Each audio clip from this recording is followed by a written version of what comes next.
Hey, what's up, everybody? How you doing tonight? Episode number 392, Drink It Till You podcast, the only podcast that lasts until the last drop. How the hell is your Sunday going? How the hell was your week?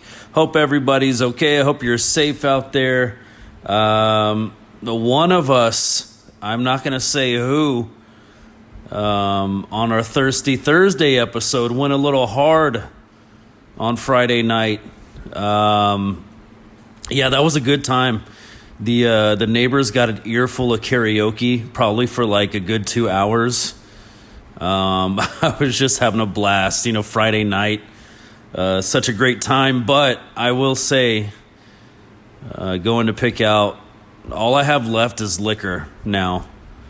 The White Claws are gone. It's just the tequila, and I wouldn't pulled it out to start this episode, and I was just, I audibly just said, it just sounds not great.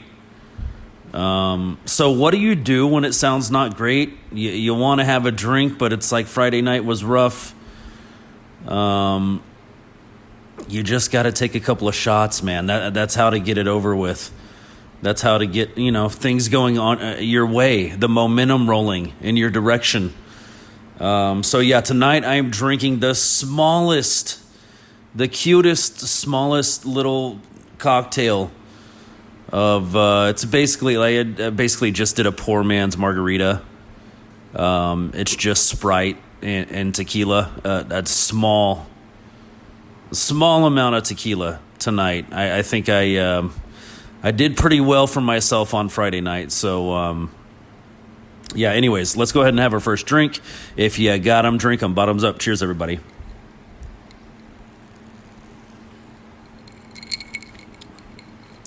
And I'm just on Twitter, and I'm kind of laughing at this whole thing going on with Pedro Pascal. It's like he's got some kind of nervous, I don't know what you call it. I don't know the technical medical term for it.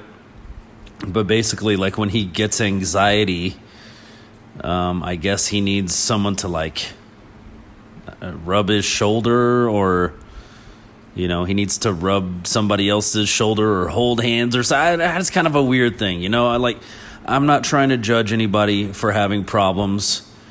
Anxiety. Probably can't he do like the rest of us and just swallow it and deal with it? It is just kind of weird, there's his co-star for the show I still haven't watched yet, which I actually played the video game The Last of Us, but his co-star for that show, somebody's posting a meme and saying it's funny how he never gets anxiety around her. It's always around the beautiful blonde. He gets anxiety, and he needs to be touched. Yeah, dude, people are just going off and cracking me up online. I saw the Family Guy picture that is just too uncomfortable for me to describe right now. But basically, is somebody's doing something to Peter Griffin that they shouldn't be doing. They're violating him, so to speak. And the meme just says, "Don't worry, he's just got anxiety." Oh, man, it's just... Dude, I remember this kid. It always reminds me of this kid in school. And he was always like one of the smaller kids, just growing up. He was just always shorter than everybody else, real skinny little guy. And he was so disarming, that he could do whatever he wanted, dude. Pedro Pascal level. I remember him coming in the hallway at school one time, and I'm not going to say the girl's name that he did it to, but he basically just squeezed her boob, and he was so excited he ran to tell us about it. it was like, I squeezed her boob. And it's like, well, did you like ask her? Like, how did it happen? He's like, no, I just kind of did it. And we're like, what did she say? Like, when you did it? And she was like, she just laughed and was like, oh God, and it's like, dude, if that was any one of us, I would be facing a suspension from school, probably having to talk to someone's dad to explain to him why I'm such a creep. But yeah, he could just get away with shit like that. I just remember specifically like him trying, there was a chick in class and he was just trying to throw something down her shirt, and she's just like, oh, just stop it. What are you doing? You're so silly. You're so cute. Like, that was the thing. He's so cute. He could get away with it,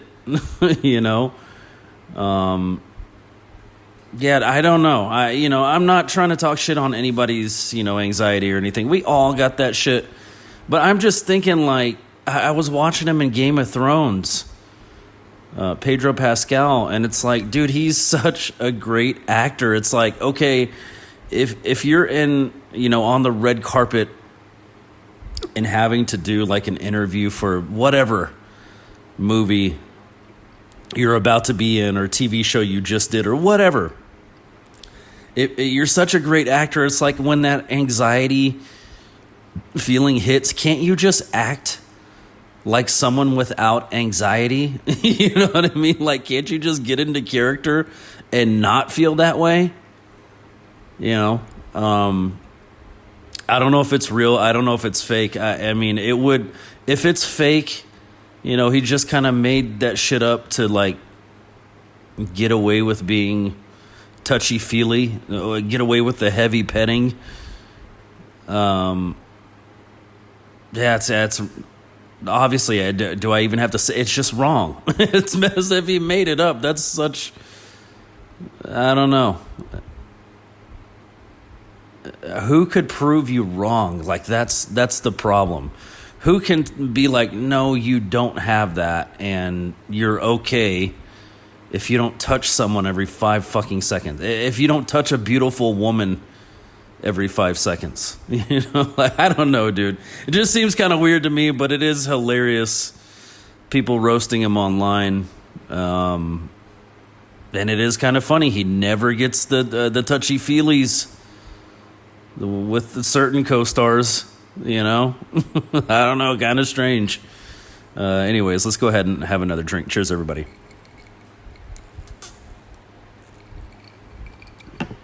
What a huge sports-filled weekend. I'm so excited about this. So let's go ahead and get it off the table here.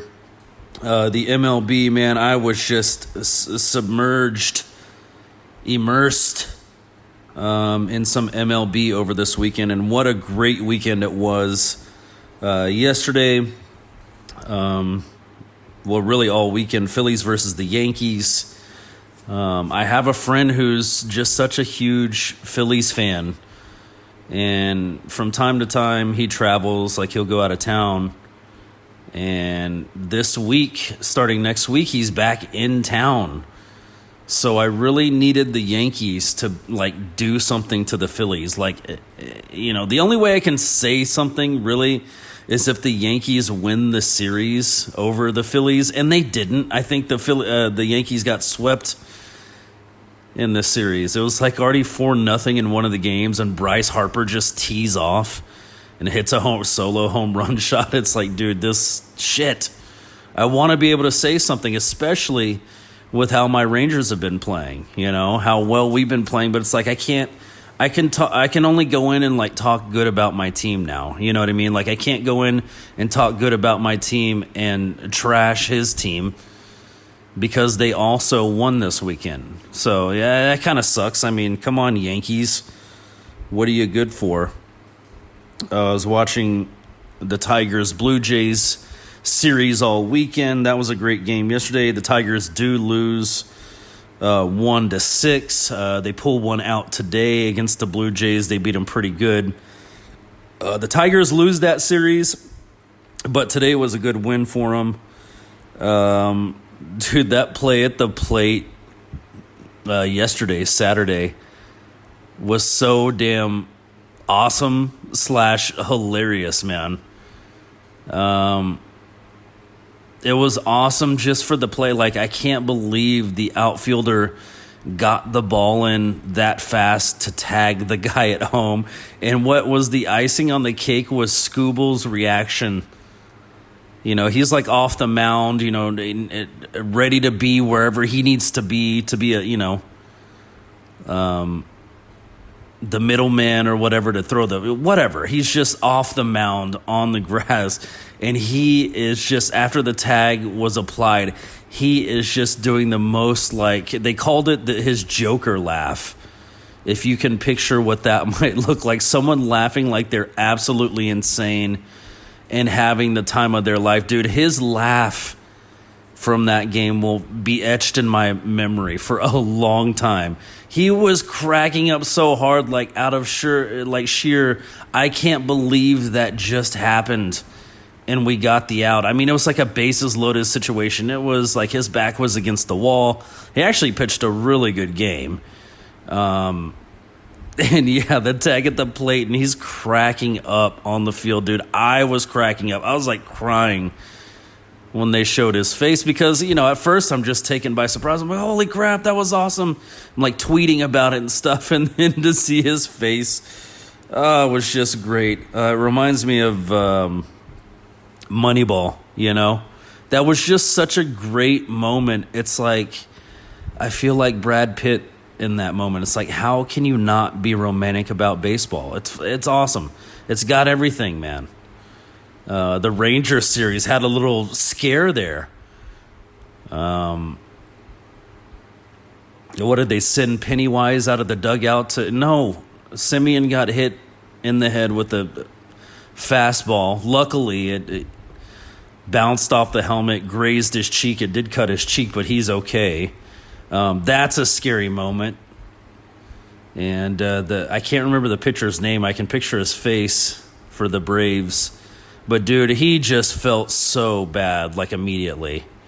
You can tell he wasn't doing it on purpose, you know. Usually the body language gives it away.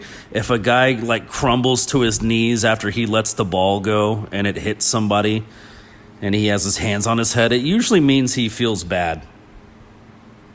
If the pitcher stands there defiantly, like staring you down, even though he just almost killed you with the fastball, that usually shows intent. You know what I mean? But yeah, Simeon is okay. He got the walk-off yesterday, miraculously enough. What a great game. That my Texas Rangers, the hottest team in baseball. I didn't even say this tomorrow. I am definitely wearing my Rangers hat and Rangers jersey tomorrow. We are officially the hottest team in baseball. Only a few games behind the Astros. The Astros actually get swept by the Athletics, dude. And the Athletics, dude, I mean, if you're an Astros fan, don't feel bad, man. The Athletics do this shit all the time. It doesn't make any sense. They'll be the worst team, aside from the White Sox. They'll be the worst team in the league and somehow come up and, like, sweep you. It's the weirdest thing, man. A lot of it, I think, has to do with, you know, like, when teams are planning, you know, you're looking at the schedule. You're not circling Oakland. You know what I mean? Like, you might know some of their players, you know, and what they're capable of, but you're not really gonna study them because, you know, that's not someone you're gonna have to face to, like, move on in the playoffs, more than likely.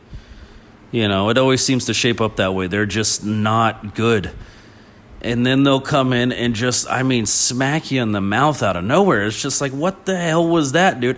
If you guys could do that for every series, you'd have something here. It doesn't work to win a series and then lose the next 4, you know, and then sweep another series and then lose the next 6, you know. It's not good math. So, yeah, Astros get swept.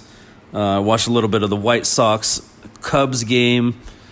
White Sox just getting demolished. Yesterday it was 6-1.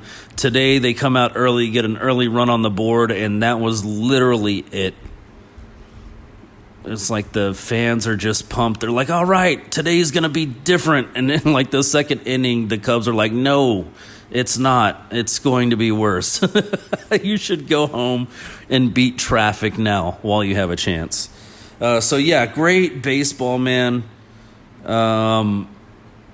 Standings, I mean, it's going to be a close one. We're only 4 games back.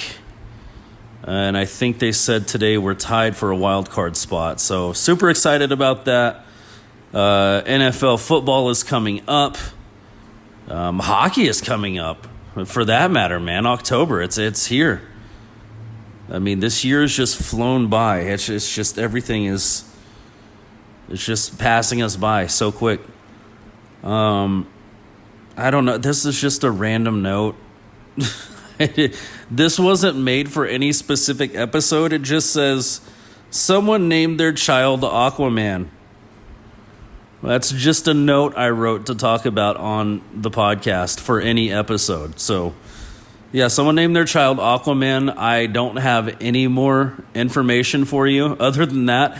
So do with that what you will. I never met anyone named Aquaman before, so kind of an interesting one. So yeah, a little bit of useless information there. Let's go ahead and have another drink. Cheers, everybody. Moving on, NASCAR today. I watched a little bit of the race. Man, Christopher Bell. He just proves week after week what a great driver he is to me. Even if he's not winning the thing, he just proves what a great driver he is. Like, he was in, I don't even know, 25th place when I tuned in. It was, really hard to turn off the Rangers game. Like, they were doing so well today. I was like, I want to watch this. So it was hard. I kept forgetting that racing was on the other channel. So I was kind of in and out on the racing. But at one point, I checked in early on in the race, and he's, in 25th place. And then I check in again, and he's in 14th place. I'm like, dude, this guy's just, you blink and you'll miss it. And he ends the day, I believe, in 8th place, and Blaney in 7th place. But in the standings, they're neck and neck. My guy, Christopher Bell, slightly above Blaney, I'd say by 100 or so points, maybe less than 100. So, yeah, it's shaping up. We're getting to the playoffs. I am excited to see how all of this works. I will have a close eye on NASCAR as it moves forward. As you know, my 3 drivers, I actually have one from each make of car. I have a Toyota driver, Christopher Bell. He's my number 1. Ryan Blaney, I like him because my friend likes him. That's a Ford driver. And then Bowman, who's a Chevy driver. So I kind of have one from each maker of car, which I didn't plan it that way. It's just, over this season of watching, I've just really liked... Bowman's really the one that kind of snuck up on me. I've been watching Christopher Bell, at least in the standings, all last season to kind of see how he's doing, and his name is just always popping up, always in the mix, so I went with Bell. But just watching this season, McDowell's a good driver too, man. So yeah, we'll see how this playoff season shapes up. And by the way, I do have a podcast recommendation. It's called the Inside Pass podcast. My friend Jeremy is a part of that one. And I'm going to start listening as soon as possible, because that's all they talk about on the podcast is racing, which I really need to kind of get. That's my foot in the door. I don't know that much. I'm still learning. I can root on any driver. I can, we can obviously tell if they're doing good or not. But yeah, I need some ins and outs and some, maybe a little bit of the drama that I don't see, just when they're driving or whatever. So yeah, go check that one out. That would be cool of you. I'm gonna go check it out. I need to dig in a little bit more there. So let's go ahead and take another drink. We're about halfway done with this little cute mini drink. Cheers, everybody.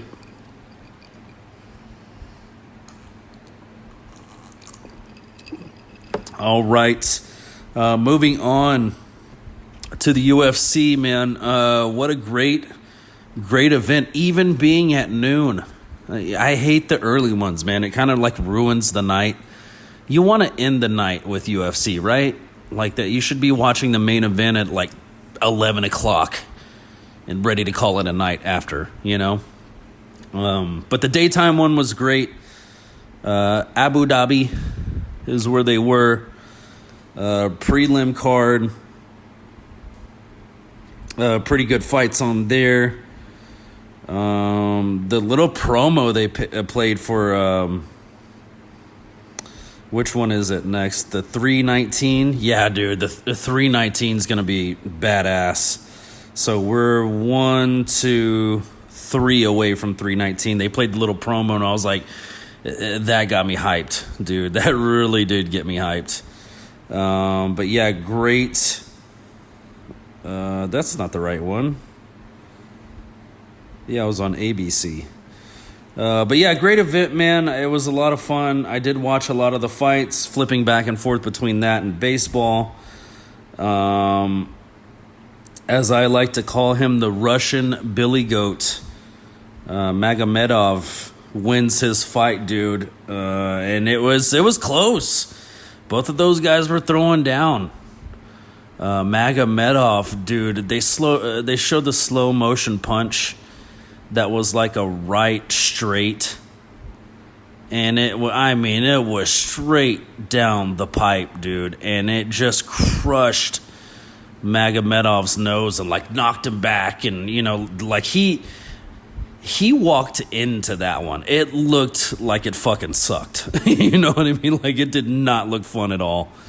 But he actually pulls that one out. I love that he kind of regained his composure. Like when he got punched in the nose, you can just see it's broken. Like it's fucked. He's breathing out of his mouth's wide open.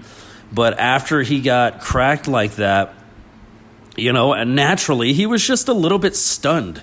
He didn't look like himself. He wasn't bouncing around. He wasn't, I call it having fun. It kind of, like they're talking about like him being in a flow state. That's kind of what I'm speaking to. The flow state / like he's out there just having fun, bouncing around.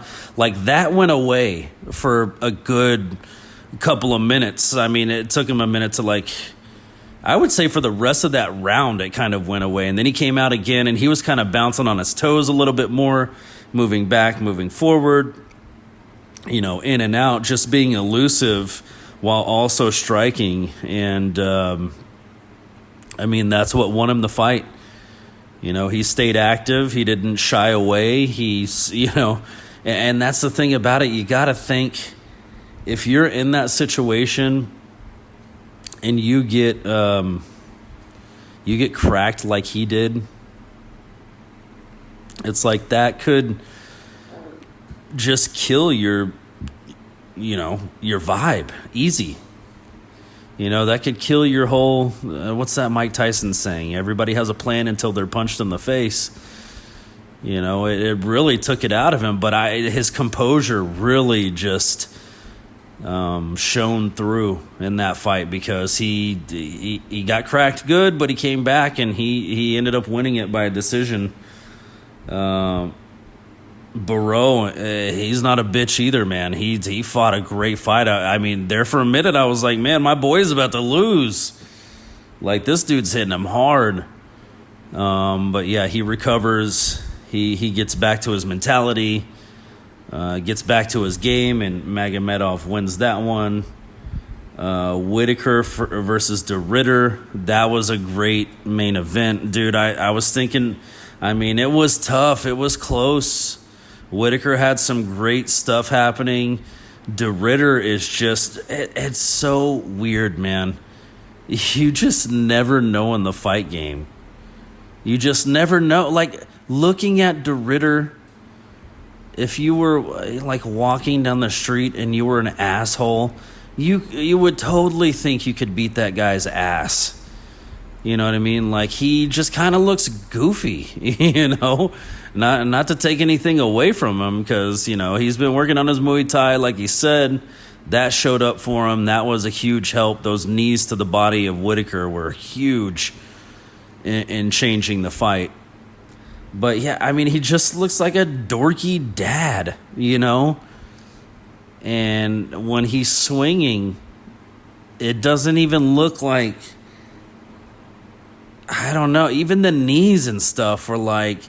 Not to say it looks like it tickles or anything, but it's like it doesn't even look like he's swinging hard.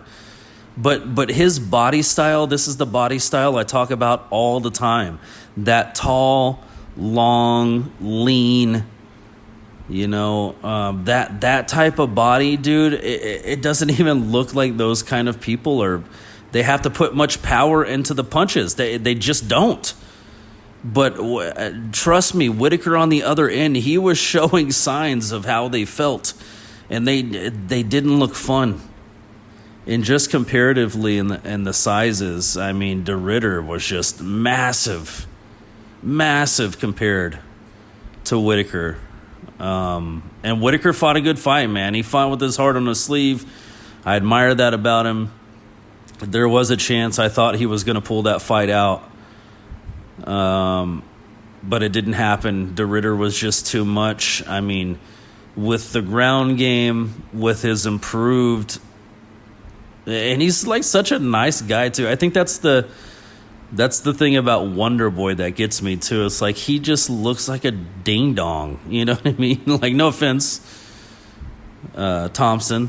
But he just... not a ding-dong. Maybe that's the wrong word. But like a dorky dad. He just looks like a dorky dad that's, Moses Lawn and his pulled up white socks and his jorts, his dad jorts, you know what I mean? And his fucking polo tucked into his dad jorts, you know what I mean? Like, but dude, if you mess with either of those guys, I mean, you're going to regret it. You will seriously regret it. You walk off the street thinking you can bully somebody and they're gonna show you different, dude. Like, it's just crazy. You just never know. That just be humble. That's the lesson in it all. Just be humble, no matter where you go, no matter what streets you walk around on. Just be humble. Don't go around thinking you're king ding-a-ling and you can kick anybody's ass because you're gonna pick on that one nerdy looking dad and he's been studying fucking Muay Thai for the past 35 years and he's gonna beat the shit out of you with a smile on his face.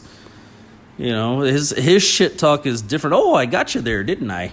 Hit you right in the eye. That doesn't feel good. I know, it doesn't feel good. Are you ready to stop? He'll like fucking mentor you while he's kicking your ass. My girl, Amanda Hibas, as I called her. I did not realize she was Brazilian. It's Hibas. Like it's not Royce Gracie, it's Royce Gracie. They're Brazilian. The R is an H. You gotta forgive me, Hibas. I'm American, like my brain doesn't work that way. I don't see an R and think H. But yeah, she loses. That was tough to see. With a knee, oddly enough. Speaking of all those knees, the knee got her, man. Ricci is fucking Tabitha Ricci. Good Lord, man. She is tough. She hit her with that knee, and I saw Hibas crumble, and I was like, uh-oh. And then Ricci just goes to work. But Amanda, you're still a winner in my book, and I'm sorry I said your last name wrong.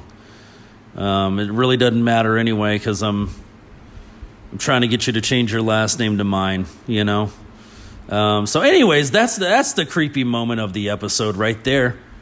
I'm hitting on someone who will never, ever hear this episode. But yeah, what a great weekend, dude. Just lots of fun. Lots of sports. Lots of karaoke. Hopefully this drink, is it round 2 tonight? I'm starting to feel a little bit better. Is it round 2 of karaoke? Can the neighbors handle it? Will they call the police? Will they hate me? Will they tell me to shut the fuck up? But no, that's going to do it for me. Let's go ahead and have our last drink of the episode. If you got them, drink them. Bottoms up. Cheers, everybody.